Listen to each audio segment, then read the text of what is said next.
thank you for asking me. I really do love coming to speak in Dublin. I think it's a wonderful city and can usually be persuaded to make the short trip over here where I might be saying no to other things. So thank you for having me.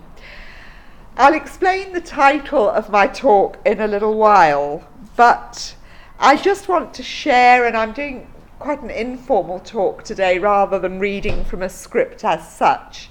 I just want to share some of the reasons why I feel I can hang on in there in the church. Admittedly, sometimes of the feeling that my fingernails are breaking off in the struggle to stay, but some of the sort of reflections and things I've read and ways of coming to understand what it means to stay in, struggle on and speak out over the years. Please wave your hand in the air if you can't hear me or if I'm speaking too fast. Just get my mouse back. So,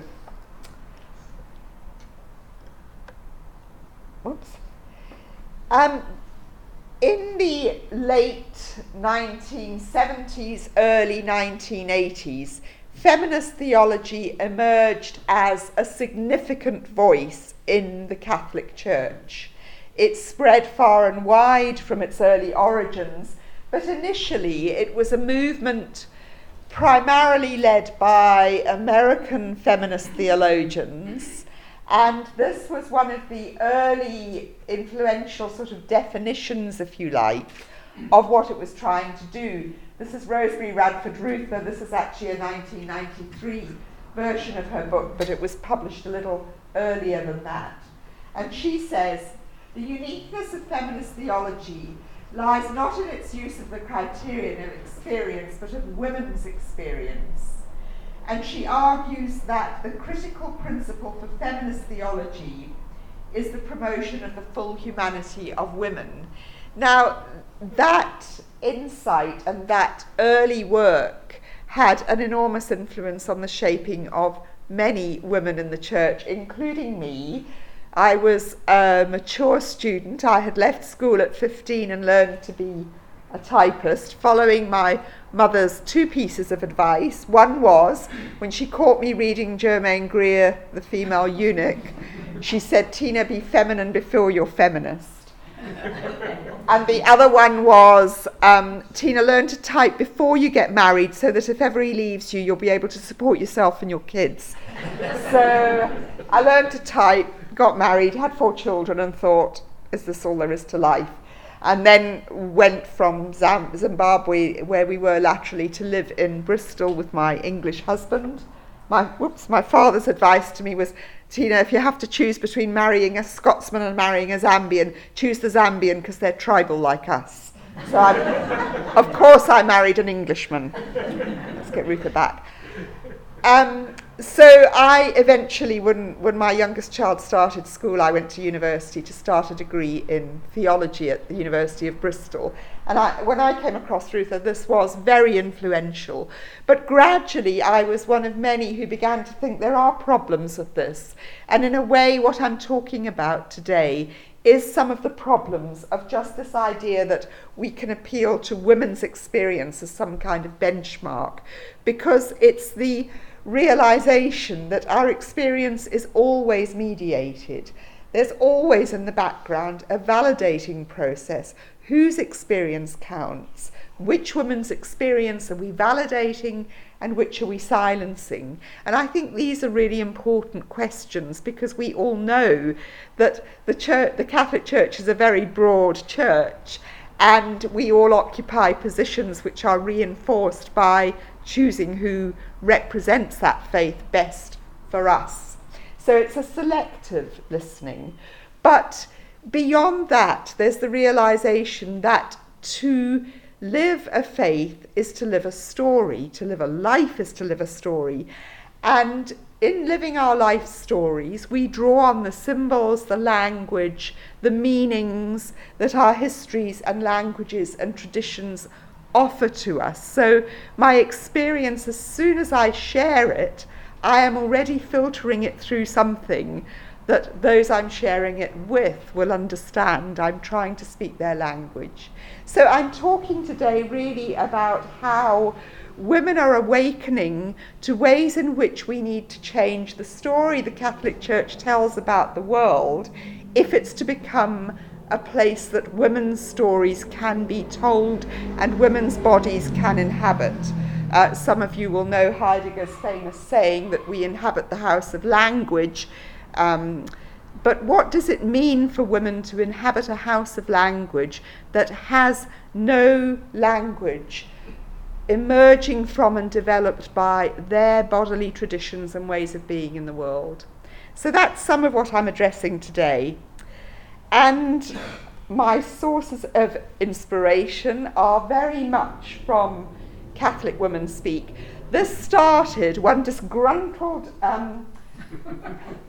December afternoon. It was a Sunday and it was raining.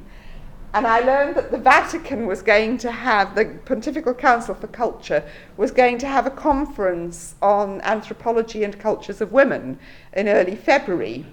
So in mid-December, about a week before Christmas, they sent out a message to the women all over the world that they want to hear our stories, and please would we send them a 1-minute video of ourselves telling our stories so that they can draw on those in their conference. And I thought, do they know what women are doing in the week before Christmas? We are all going to run into a bedroom, take selfies of ourselves, telling our stories to the Vatican while the turkey burns and the presents are unwrapped and the family's fighting and somebody's drunk and somebody's left home. And do they know what Christmas is like for the average woman?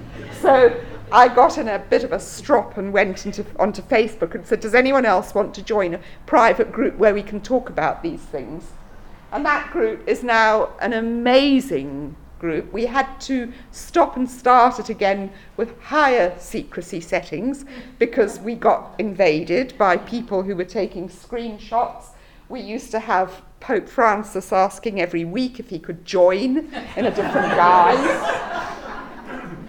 So we upped the privacy settings, and I hope it's now quite a secure group. But the conversations and sharings and discussions that go on there are quite amazing, and we have a team of moderators. It's been a very, very long time since any of us have had to moderate anything. The discussions range from the complex and contested issues of things like abortion, we have transgender women, we have gay women, we have discussions about prayer and Marian devotions. We don't allow piety and pious pictures and pious discussions. We're not for that. But we have women from across as much of the spectrum of the Catholic faith as can commit themselves to being part of an open and reasoned exchange of ideas. So we have conservative women and we have liberal to radical women, and we try not to exclude anyone, but there are those who exclude themselves by claiming they know the answers to everything and won't shut up.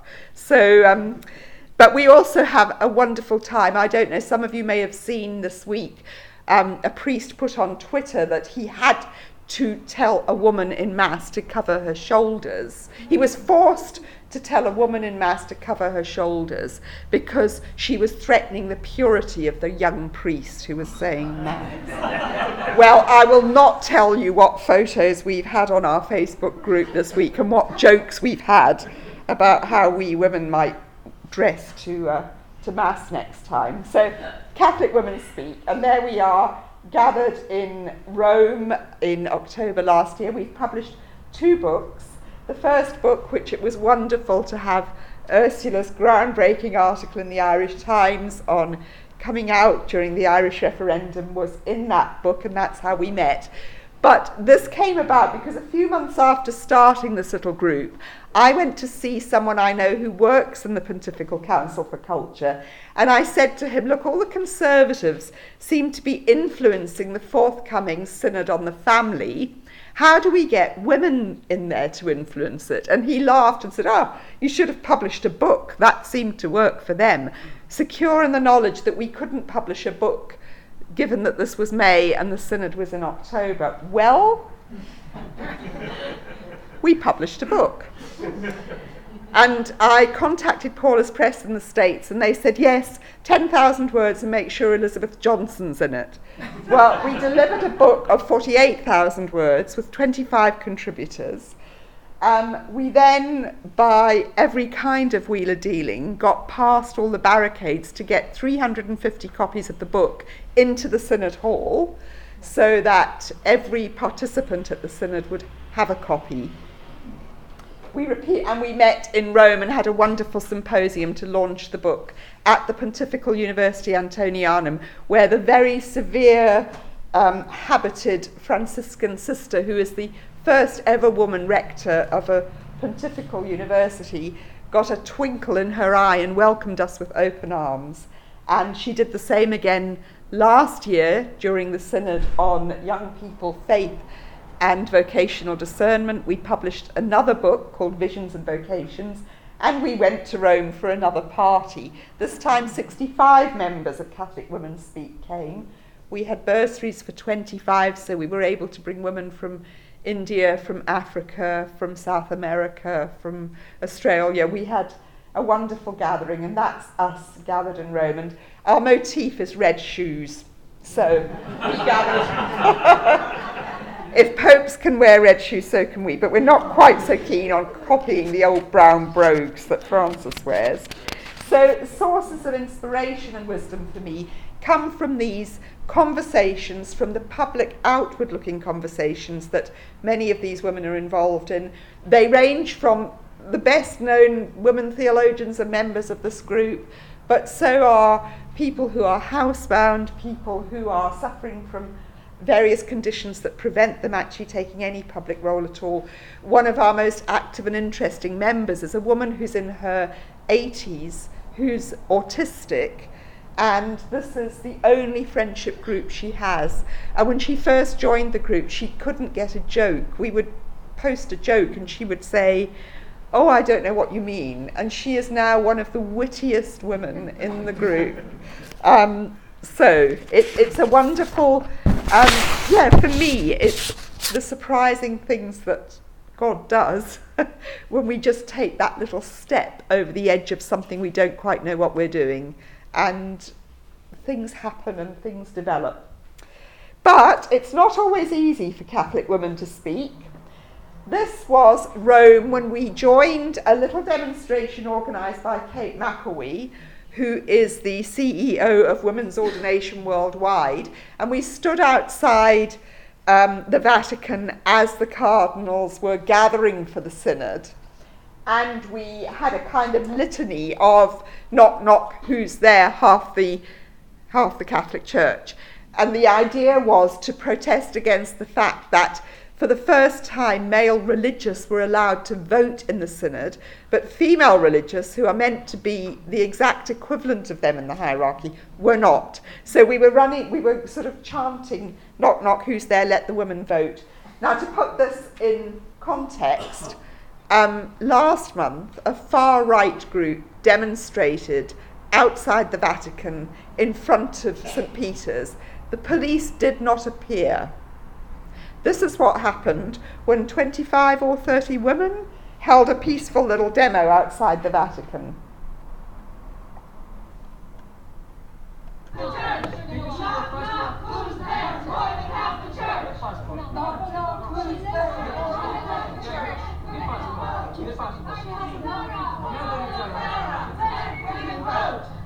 Leave her alone. We have a right to speak. We have a right to speak. We have a right to speak. I want you to let her go. More than half the church. I'm not talking about.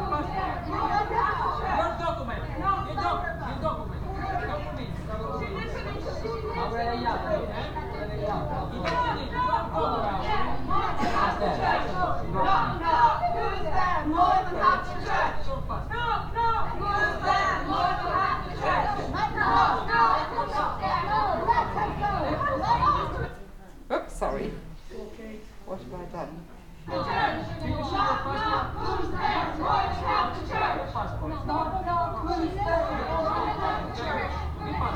Leave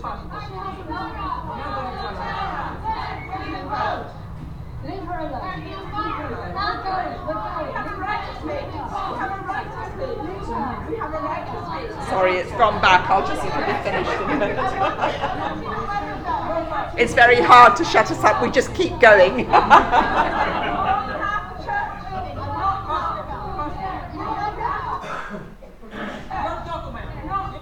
But I'm happy to say, all's well that ends well. They didn't arrest Kate. Ursula was there with the Prosecco. We invited the police to join us for a Prosecco, but they sadly declined. And just that's the book we published last year, and there's a link to the website that I'm not going to go into. But if you want to see lots and lots of the stuff we produce is on our website. Just Google Catholic Women Speak. If you find a website promoting Humanae Vitae and advocating lovely women with roses in their mouths, you've probably got to the wrong site, so keep looking. So this is one of the, and I'm drawing on the work of contributors to the book. Carolina Del Rio Mena is a Chilean theologian and journalist, and she's done work on moving on from what Rosemary Ruther says about the appeal to experience, about what happens when women begin to ask who they are and develop a new sense of a consciousness of what does it mean to have a subjective consciousness as a woman. Now, of course, we are not talking here about feminine genius or woman with a capital W, or discovering our inner maternal nurturing self. We're discovering what does it mean to inhabit the house of language? What does it mean to speak as a woman, to desire as a woman, and not to be conditioned only to say that in the context of pleasing a masculine understanding of what that means. And of course, as she points out, this has an impact on masculinities, on the understanding that men have been conditioned to have of their roles and who they are in Western culture. And she quotes Anthony Giddens, men are the laggards and the transitions now happening, and in a certain sense have been so since the late 18th century. In Western culture, at least today, is the first period in which men are finding themselves to be men, that is, as possessing a problematic masculinity. So before, man embraces woman, except when he doesn't, and then the language of being woman comes in. A typical example of this would be, don't complain about inclusive language in the liturgy. When we say man, we mean humankind. Well, okay, let us be ordained. No, you're not men, you're women. So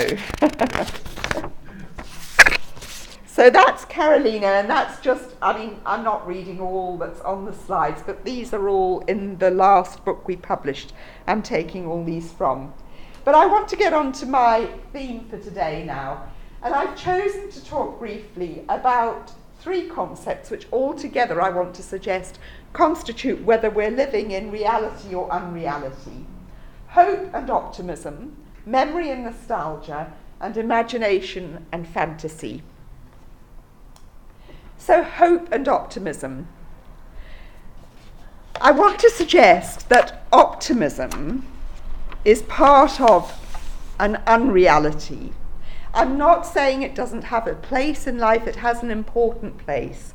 But to be optimistic is to defer the present. It's to fail to inhabit fully the present in the hopes that tomorrow will be better, in the fantasy that something better is coming along. I'm going to win the lottery, the chemotherapy is going to work, my child is going to get better, I'm going to get a brilliant job, whatever it might be. And we need that optimism. It's justified, and it's something that can keep us going through hard times. But we also know that there are situations when optimism inevitably fails. The bad things do happen. The struggles don't go away. The nightmare scenarios come to pass. When Pope Francis visited the victims of the Italian earthquake a few years ago, he spoke about a situation in which you cannot speak about optimism when people's homes have been destroyed and their loved ones have been killed. He said, but you have to speak about hope, because how else do we go on? But I want to suggest that the reason that hope is not optimism is that optimism is a deferring of the present, a turning away from the present in the hopes that it will get better. Hope is a way of fully inhabiting the present in all its struggles, in all its challenges, in all its realities, and actually finding within that the strength and the meaning to go on. Without hope, none of us would get out of bed in the morning. But hope is that energy for the here and now. It's not a deferral of the present. And I think it's absolutely most beautifully portrayed in T.S. Eliot's East Coker. I said to my soul, be still and wait without hope, for hope would be hope for the wrong thing. Wait without love, for love would be love of the wrong thing. There is yet faith, but the faith and the love and the hope are all in the waiting. Wait without thought, for you are not ready for thought. So the darkness shall be the light, and the stillness the dancing. Whisper of running streams and winter lightning, the wild thyme unseen and the wild strawberry, the laughter in the garden, echoed ecstasy, not lost, but requiring, pointing to the agony of death and birth. That poem is so of the present. Optimists don't stop to notice the wild thyme unseen, or the wild strawberry, or the whisper of running streams, because they're charging ahead. It's hope that allows us to wait in that silence of unknowing, qualities Pope Francis, with his Jesuit background, speaks of again and again: patience, discernment, attentiveness, prayer, silence. And I would add to all this resilience. So hope is actually not progressive. And when people say to me, gosh, the church is progressing, but these people are getting in the way, the church does not progress. The church is organic. We go through life. Sometimes are better than others, but we all know that if we live long enough, we start that downward spiral into losing all that we briefly had in our healthiest and happiest and most flourishing moments. So a living tradition is not progressive. It rises and falls. It has times of difficulty and times of hope. But when we talk about women's ordination, I don't think of it, for example, I'm jumping ahead of myself, not ordination. Let me stick with women in the church. I say I'm hopeful but not optimistic, because if women were to be even declared deacons tomorrow, let alone ordained, if women were to be let into the festering cesspit of blackmail and corruption and what I said to Ursula earlier is illusory celibacy, they would blow the whole show open, and the violence and the struggle and the conflict would be like nothing we've seen yet. And we're already seeing terrible levels of vicious divisiveness in the church against Pope Francis, also playing out in really worrying interference in European politics and American politics.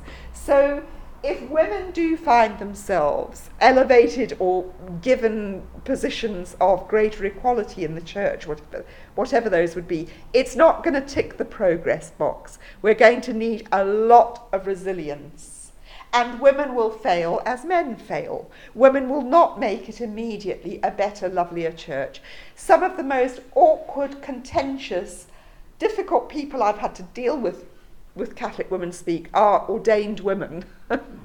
So again, it's optimism that says it's all going to be better. It's a bit like saying gay marriage will be wonderful, so that gay couples then can't risk divorce, can't risk relationship breakdown, have to do 10 times as well as straight couples just to prove they've earned the right to be married. The same with women. If we are calling for positions of inclusion and equality in the church, it's because we are members of the community of the baptized, redeemed sinners like everybody else, and our place in the church is given to us by Christ. It's not earned by our good behaviour, and it's not putting us there to make the church more moral or better. I happen to think we couldn't make it much worse, but that's not the reason for women to struggle. It's to reflect the baptismal community that we're called to be.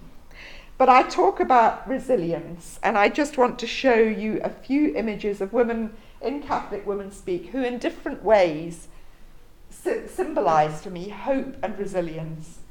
Janine Gramick and Ruth Hunt, I did a long article with them, and it's in the interview, and an edited form is in the book.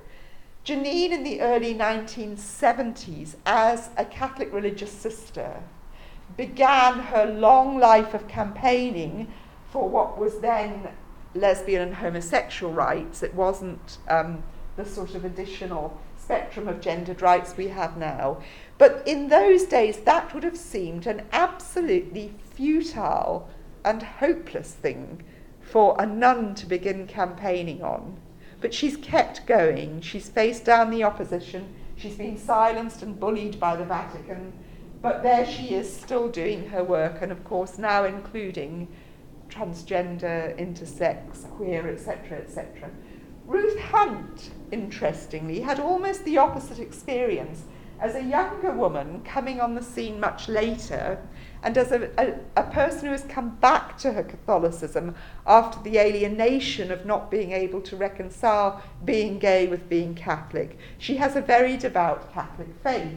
When she was elected Chief Executive Officer of Stonewall, which is Britain's biggest LGBTQI secular organisation, it's huge, she faced terrible accusations from the secular members because how could a Catholic possibly be the CEO of Stonewall when the Catholic Church is so homophobic, bigoted, etc., etc. So these are two women who are either side of a struggle for justice.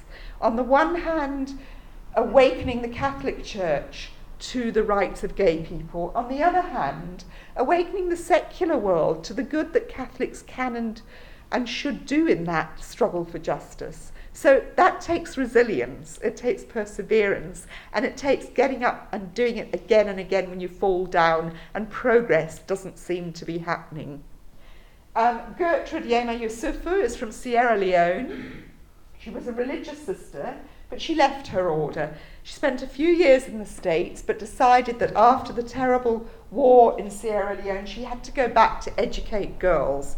She went back not as a religious sister, but as a single woman. So she suffers extreme social ostracization. She has no money, she has nothing, but she is dedicating her life to educating girls so that when they grow up in that war-ravaged country, they can defend their rights and speak up for their own dignity. She came to Rome, and believe me, getting her a visa from Sierra Leone is a story in itself. Mary Colwell also wrote for the book. Mary dedicates her life to saving curlews.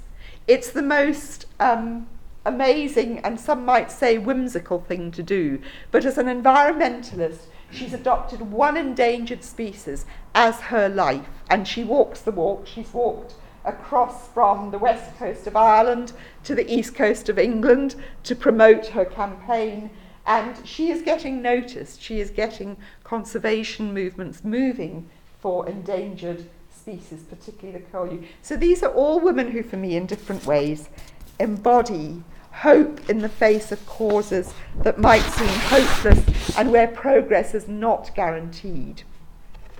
But related to this, I want to talk about memory and nostalgia, because these are also two aspects of inhabiting a story that we need to change. There's a saying that tradition is the living faith of the dead, and traditionalism is the dead faith of the living. We are surrounded by nostalgia in politics and the church today, certainly coming, as I have done from Brexit Britain, the nostalgia for empire and a white, perfect society that never was and never will be, fair bit of optimism there as well, fair bit of fantasy. We know in the church the nostalgia, if only Vatican II hadn't happened, if only Benedict hadn't retired, whatever it is, there was a better time than this. And part of the challenge that women face today is reclaiming our past, reclaiming our story. In Evangelii Gaudium, Pope Francis describes the believer as essentially one who remembers, and feminist Catholics are engaged in a task of faithfully remembering and putting together the fragments of the past. And here I love Adrienne Rich's poem. Freedom, it isn't once to walk out under the Milky Way, feeling the rivers of light, the fields of dark. Freedom is daily, prose-bound, routine remembering, putting together inch by inch the starry worlds from all the lost collections. That's what women are doing in the church today. And they would include, this is just an image I want to explain actually, you'll have seen this in the background of my main slides. This is from the hours of Louis de Laval from the, can't read my own slide, but from the late 15th century. And I love this image of this whole company of female saints, and I love the fact that they're all a bit shifty-eyed. I'd like to know what they're plotting and scheming there. I'm not going to read this actually, that's just repeating really what Pope John Paul II acknowledged about women's stories being left out of the historical record. He acknowledged that in 1994. A hell of a lot of history has gone under the bridge since he said it, and we're still waiting to see what change it made. So, writing women back into history. And one of the essays in our book is Sarah Parvis, who is a church historian at Edinburgh University. And she says there are three things that young women in the church today need to be told. God, qua God, is not male. Women are and always have been part of the magisterium, and there must be inclusive language. The magisterium is not what today we're told is the magisterium. The magisterium is the combined wisdom of all the faithful who in prayer and reflection with informed consciences give assent to teachings that come out of the official magisterium. Humanae Vitae, by this reckoning, is not official church teaching, because survey after survey shows that perhaps as many as more than 90% of Catholics around the world don't follow it. And if a teaching has that much resistance from most of the people practicing their faith, it hasn't been authenticated by the ordinary magisterium of the people. So it's a much richer concept, and it's reclaiming the ways in which women have contributed to that. It's also reclaiming the wisdom of women of the past. Now, paradoxically, the Catholic Church is the only institution in history that has preserved enough of women's lives and writings and names for us to do this task of retrieval. And I think that's why so many women do find something to live within and work within in the Catholic Church. We have been less silenced and less written out of the record in the long history of the Catholic tradition than in any other tradition, religion, culture or society in history. So there is much to retrieve. That's Catherine of Siena. Also, retrieving the symbolic stories, this is Mary Magdalene, who has had many incarnations over the past 2,000 years. That's her preaching, announcing the resurrection to the apostles. That's Titian's famous Noli Me Tangere at the National Museum, in the National Art Gallery in London.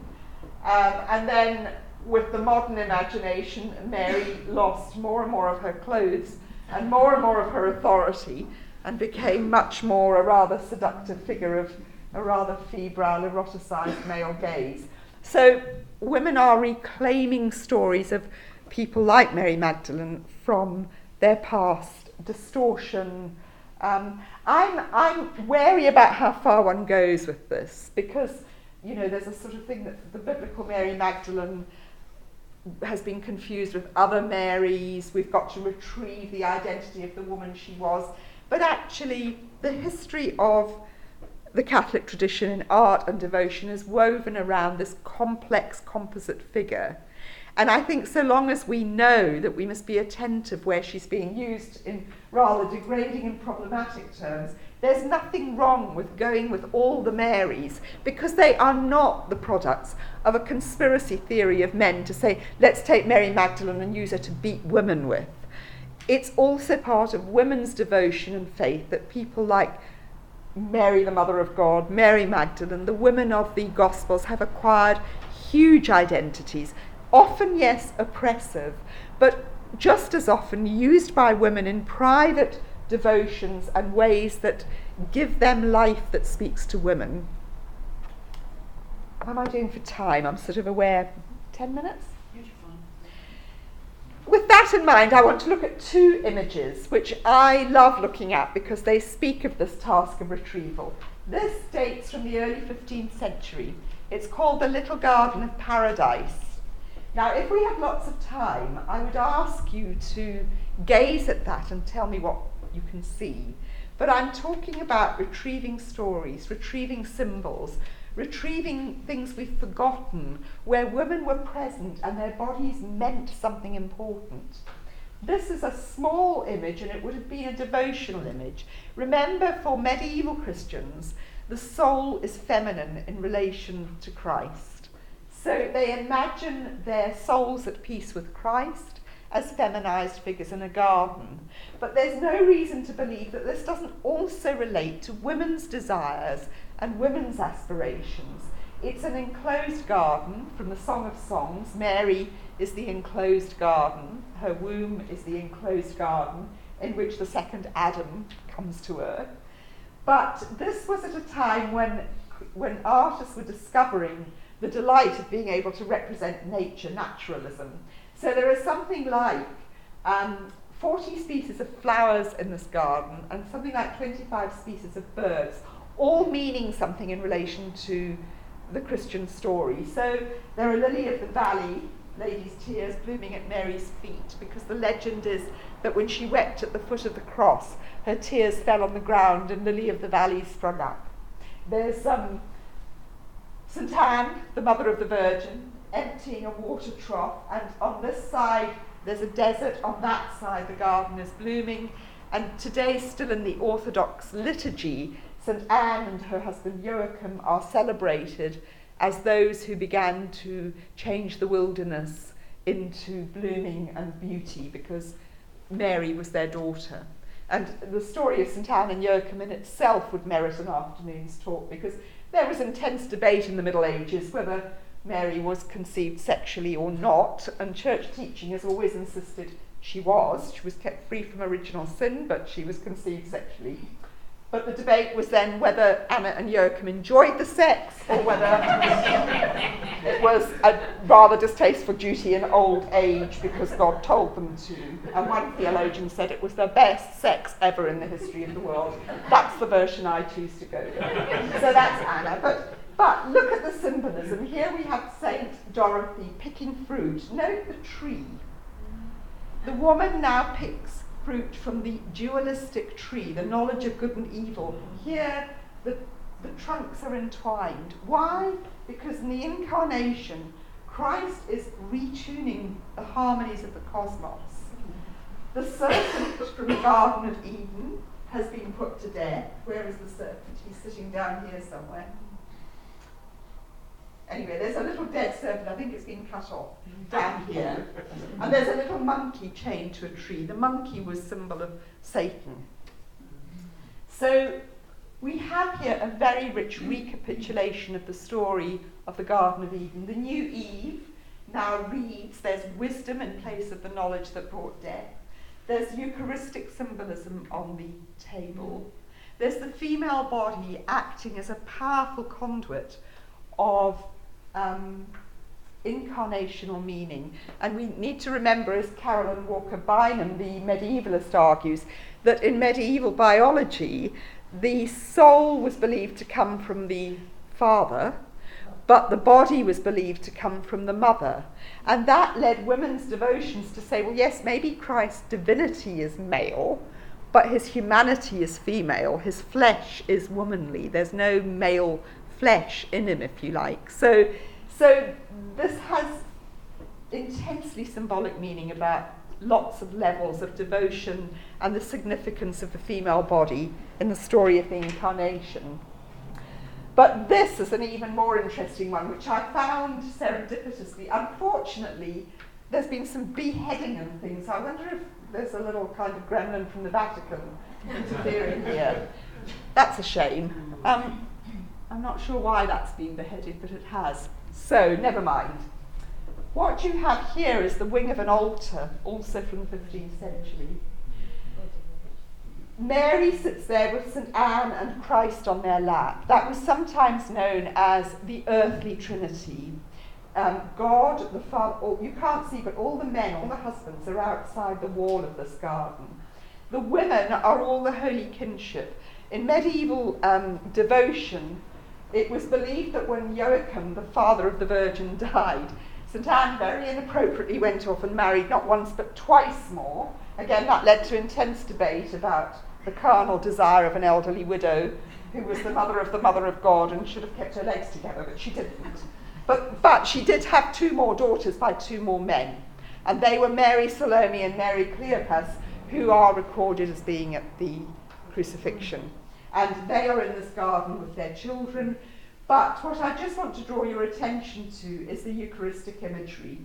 If you can follow the finger through, John the Baptist is down here on Elizabeth's lap, and this banner says, "Behold the Lamb of God, Agnus Dei." He's pointing to the lamb with its breast pierced. The lamb is looking at the child feeding at the breast. And if you look at Christ, he is pointing to the book and to the child feeding at the breast. Mary is offering an apple to Christ. So St. Anne reads the word. Mary is the one in whom the word is made flesh. And in the Eucharist, the word is still made flesh and offered as nurture for the faithful. And the closest analogy is the child at the breast. But also the child at the breast is the only one in this picture, apart from this rather interesting wizard figure, who doesn't have a halo. And given that this was an altarpiece, I think the point of this is Paul's thing that you're still immature, you're still being fed on milk rather than meat. So I think the worshipper is invited to see the Eucharist as the equivalent of her or his feeding at the maternal breast and being nurtured by the maternal body of Christ. So again, we've got the dead serpent. This is a recapitulation of the Garden of Eden. I could go on and on, but all I'm trying to do is to give you some hint of when you begin to look, there is no end to what you can discover within tradition to restore women to places of symbolic and bodily meaning. But I'm not going to go on and on about that now. But the other thing that women are doing is not just in Western culture. Women are looking at their own cultures around the world and saying, where do our identities, our cultures and our faith actually offer life-giving narratives, and what needs to change? So this is Anna Kasafai Perkins, who's an amazing young Jamaican Catholic theologian who works on the extent to which colonial history has distorted Jamaican ideas. She works on the extent to which Jamaican homophobia is not only oppressing young gay Jamaicans, but it's also destroying the tourist industry. She works on some of the violence that's in Jamaican music, a really exciting young woman, and on skin lightening and why women think they have to have lighter skin. There are interviews with a number of these women on our Catholic Women Speak website that you can watch, and she talks about all that there in a televised interview.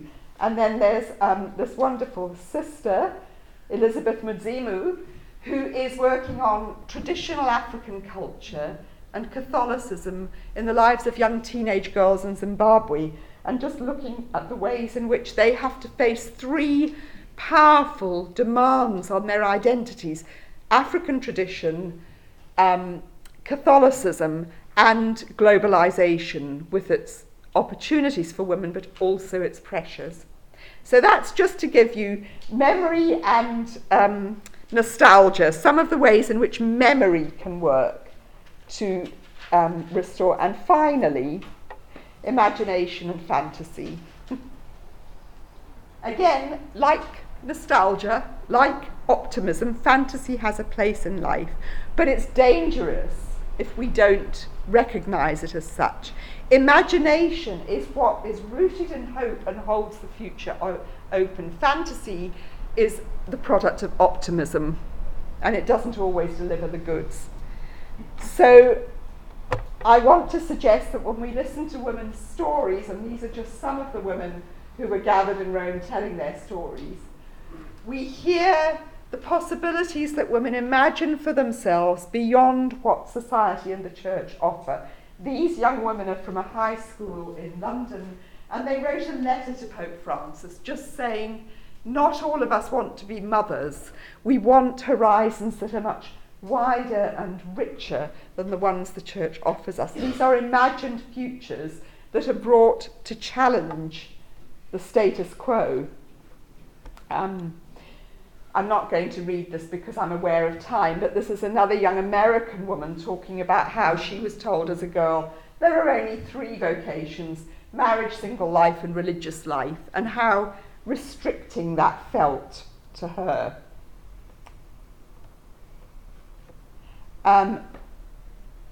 Some of our members are working with disabled women. Can we imagine ourselves profoundly disabled?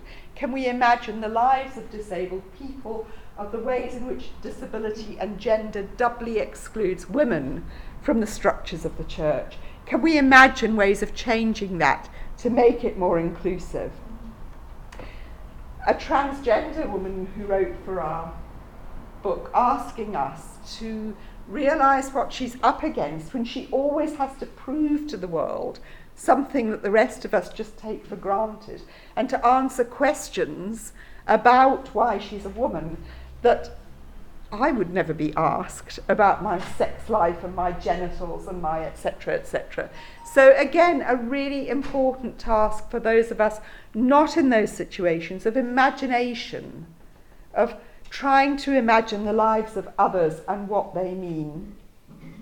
And priesthood. If you think that actually the genitals have it and it's impossible for women to be ordained, then women who feel called to priesthood are fantasizing. Well, I'm saying they're imagining.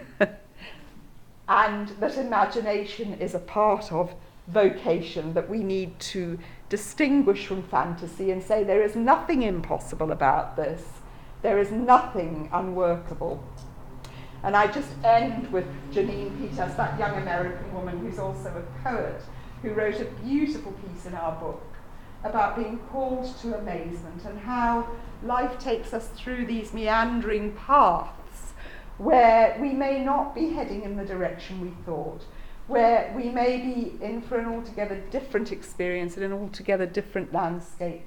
And to me, hope is what keeps open those horizons and says, I have the deepest conviction about certain things, but I need to keep the resilience, the imagination, and the memory alive in order to test them, to know them, and to inhabit fully the present, which is also a word for gift, the gift and the present of the one I am. So I can stop there. I've got 2 minutes, though, of a little video. Have I got time to show it to you? This is a woman who, to me, encompasses everything that I've tried to say today. Her name is Marguerite Baron-Keitzer.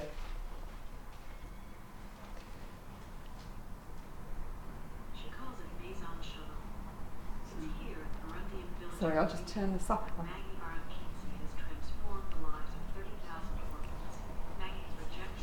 I don't know where the volume is, maybe I'll leave it then. It's not on the screen though. I don't think it...